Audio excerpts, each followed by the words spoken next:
And when I was up in New York recently, I've been scoping out spots, to try and bring my band up there. I saw Littlefield. I think it's in Okay. Brooklyn, Yeah. Littlefield, Okay. and then right across from Littlefield is Lucky 13. Hmm. Super sick bar. I love that place. I have one of their shirts. And I would love to fucking play there, man. It's a sick metal spot, dude. Like they have the stage in the back where it really opens up once you get in there. Yeah. Same with Littlefield, man. Littlefield is like packed as fuck, and then you get back to the stage area, and you're like, "Where the fuck? Where is this hiding?" It's It's like a crazy different. how many venues Brooklyn really has. I'm pretty Yeah, sure if you thought of Brooklyn as its own city, which you kind of could just based on the population, almost each borough, I really.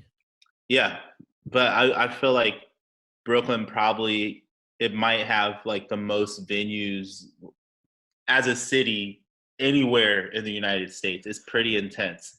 I think there's like this renaissance right now that's going on in Brooklyn as far as And like with huge music. venues. Yeah. And I don't know where the fuck it came from, but those hipsters, man, they love it. And they jack the prices up of that fucking area like a motherfucker. Try I bet you talk about Bed-Stuy. You talking about you live in Bed-Stuy. If you told me you live in Bed-Stuy 30 years ago, I'd have been like, Bed-Stuy? That's 30 years, bro. Bed-Stuy. You know what I mean? Yeah. If And things now, don't change in 30 years, that's weird. yeah, Like, yeah. But then you have the other side of the argument where it's like, man, you priced out all the people that used to live there. for sure. Gentrification and whatnot. But that's a Yeah. topic for another day. Yeah, it is. It's just, Do you like living in Brooklyn? yeah, I Like love it.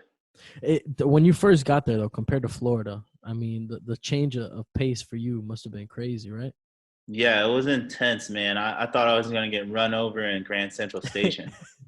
Just walking around? I'm not from Florida. I'm from Anchorage, Alaska. I was born and raised there till I was 18. For real?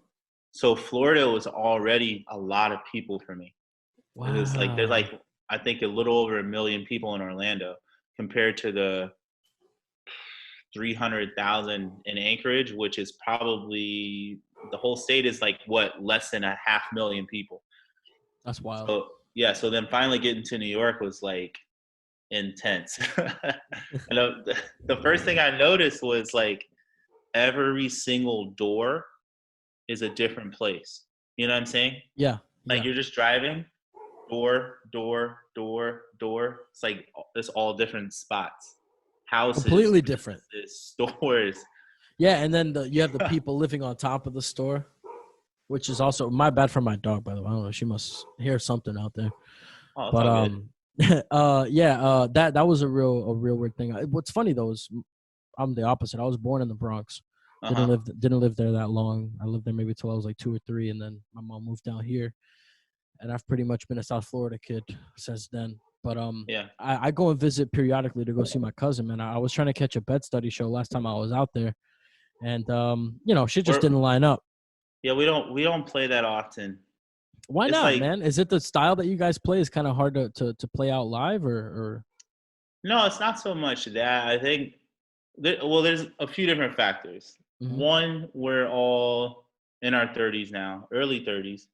Like you know what I'm saying. People have different like jobs, different moves they're trying to make. Dave just had a baby, yada yada. Commitments? Um, yeah, yeah, people have commitments. That's one.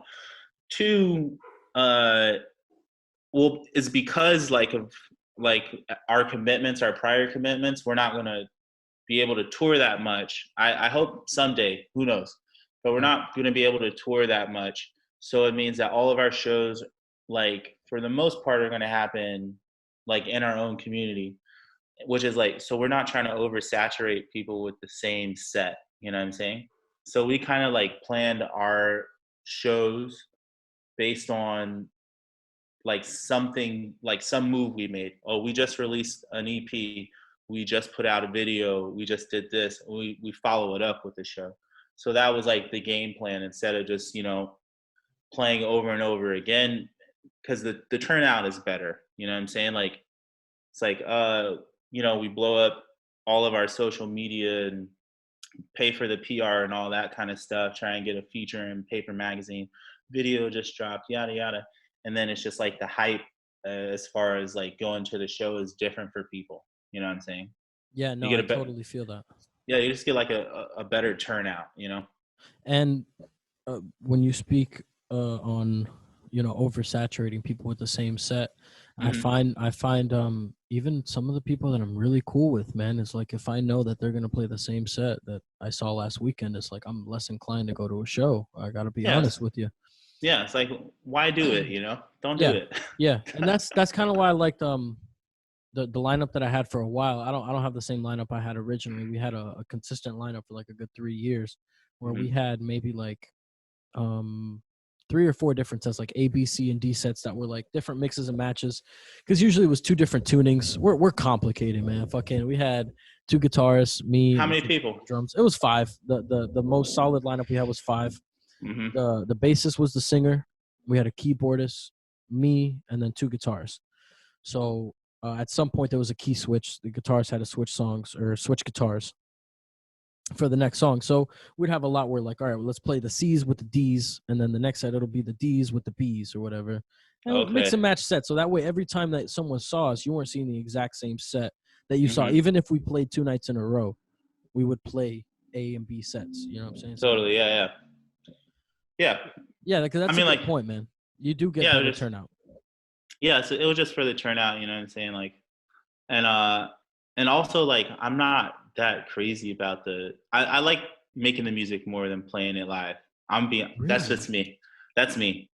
I That's love that's the making first time I've heard that. I love making the music, but like just the day of show is like Really stressful. it's a long day. Yeah, yeah. It's You- because you're thinking about it from the moment you wake up till the moment yeah. you're on stage, right? Yeah, even in your own city and like as a New York musician, they're long days. Like, you know what I'm saying? I'm not gonna drop if I'm playing a show, if I'm headlining a show and I know I'm gonna play at like 9, 10 o'clock at night, I'm gonna work that day. You know what I'm saying? Oh yeah, same So here, man. so my days will look something like, you know what I'm saying, like one of the previous jobs that I had, you know, working from like 7:30 in the morning to like 4:30 on my feet. Like then you rush, you know what I'm saying? First of all, I brought my gear to work at 7 o'clock in the morning.